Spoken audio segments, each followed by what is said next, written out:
What is up, YouTube? Welcome back to another episode on Code with Annie. And this episode, we're going to take a look at the collection called stack.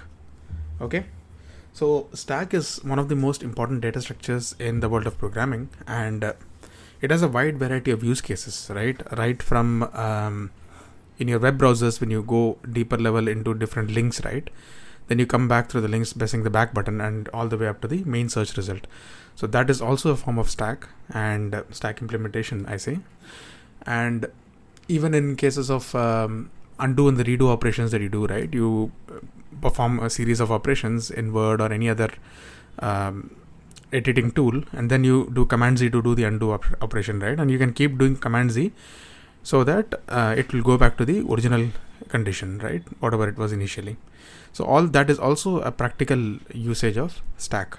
So what happens in all these scenarios is something called as LIFO, which means the last element to be processed is the first one to be pulled out. Okay, so last in, first out is the definition of LIFO.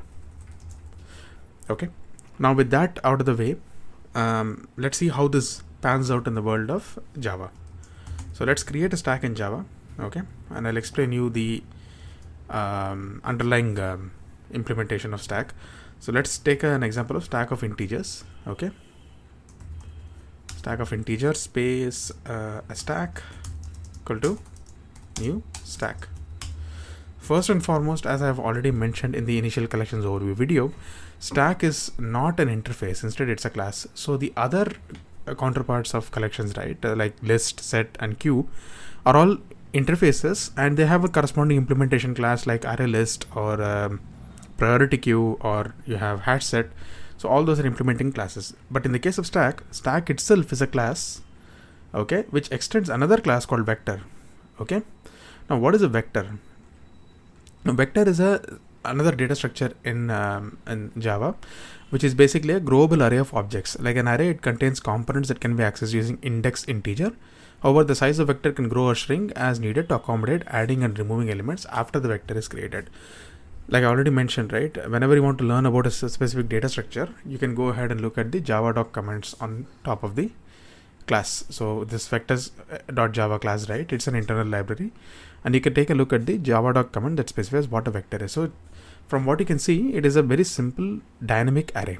Okay, and stack extends vector.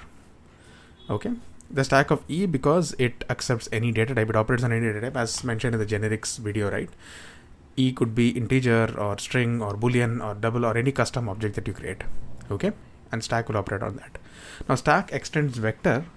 Okay, but as it extends vector, it also has a special property of LIFO on top of vector. That is, whatever element you add to the vector or in the stack, and if you keep adding elements to it, the last one that you add will be the first one to be popped out as per the LIFO rule.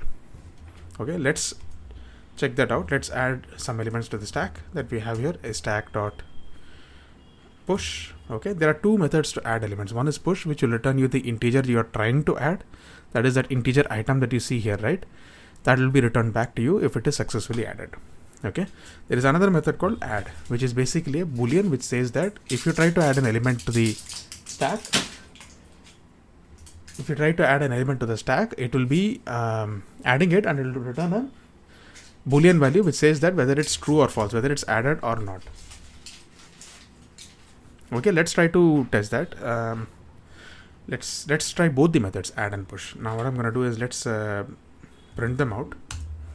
Okay, a stack.add of 1. Okay, likewise let's print out a stack.push of 1. Now you can add multiple elements, same elements to the stack. It's not like a set, it will have the same element. That should not be an issue. But in our case, let's try to add another element just to see the different variations in the print line. I've added 2 elements to it. Now let's run this code, and it should print out true and 2. If these are the 2 values that should be in the console here. It's building the Gradle project. Let's wait. Yeah. So yeah, true because it has added 1 successfully without any exception. 2 is because you tried to push the element 2, and that's what is returned as part of this method. Both of them accomplish the same thing. Now, if I try to see what is in the stack, right, I can simply say a stack.peek. What peek will do is it will just take a look at the top of the stack. That is the last element that I added, right? Which is 2. So peek will say that 2 is the integer that's on the top of the stack. If I say a stack.peek, okay. Let's run this. Again, it should say true, push the element 2, and then 2 should be returned. Okay. Now let's try to do one more thing. What I'm going to do is a stack.pop. Pop. So pop is another method in stack, which means that, okay, let's take out the element that you see on the top. Peek will not remove the element. It will just tell you what is on the top. Pop will actually remove that element from the stack. All right. Now let's try to run this, and it should again print out 2 because that's the element you have popped from the stack. Okay. And you can see 2 one more time, right? True, 2, 2, 2. The third 2 is for this one. Now what I'm going to do is I'm going to say a stack.peek. Now if I take a look at the stack, I should see that 1 is the only element that's there in the stack, right? So I should see a stack.peek returning me value 1. Right? Now we are able to understand the last in first out principle, right? So whatever I put in the last will be the first one that's processed by the stack. Now let's try to do a pop one more time. Okay, and I should see 1, right? Because that's the element that is getting removed now. Yeah, I saw 1 again. Now let me do stack.pop once more, and let's see what happens. It'll automatically throw an error because your stack is now empty, right? So it throws an error called empty stack exception. Okay, this is what happens when your stack is completely empty and you're trying to pop an empty stack. Okay, so to explain the logic behind this thing which you see here, right? This itself is a stack implementation. This is called as stack trace in the world of exceptions. It's called stack trace because if you see this one, right, this particular line, this is the first line that's executed. That is line number 16. So this is the line that tries to get executed. Internally invokes this particular line in stack.java class, and then it internally tries to invoke this particular class, and there it throws the exception.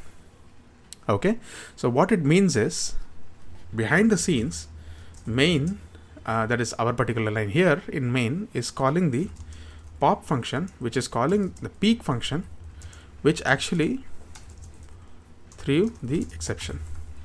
But what you see here in the order, right, you see that exception is on the first, then you see the peek, then you see pop, then you see the main. Now this is exactly an implementation, a real-time implementation of real-time implementation of stack that you see right in front of you, right? So this is also called as ironically stack trace, and this is how it looks like. So all the function calls that happen in Java, right, are put into a stack. This is how it does. So the main call one goes first, subsequent calls keep getting added to stack, and suddenly you see an exception happening somewhere. This is the stack trace for the exception. So it happens here and it will unwrap all the way to the top where it all started. All right. I hope this gives you a very good clarity on real-time use case of how stack is implemented and what the purpose of stack is all about, and this particular exception that is here, an empty stack exception. This happens in peek. Why it happens in peek? Let's take a look here. It happens in peek because whenever you try to pop an element from a stack, right, it internally tries to peek and see whether there is an element to be popped. If you try to see if there is an element and you see that there is nothing there in the stack, you immediately throw an empty stack exception without even trying to perform the pop operation, which makes a lot of sense, right? You don't want to pop something which is not existing. So you do a peek and then you do a pop. So pop internally calls peek first before it even performs the pop operation. Now this gives you a very good idea, I hope, and I think that's pretty much it for this particular video I wanted to explain. And if you liked it, do hit the like button, subscribe to Code with Ani if you haven't already, and I'll see you guys in the next video with more awesome Java tech content, right? We'll continue with the Java fundamental series for some time till we finish the entire series. So stay tuned for that and do subscribe to get notifications. See you guys. Bye-bye.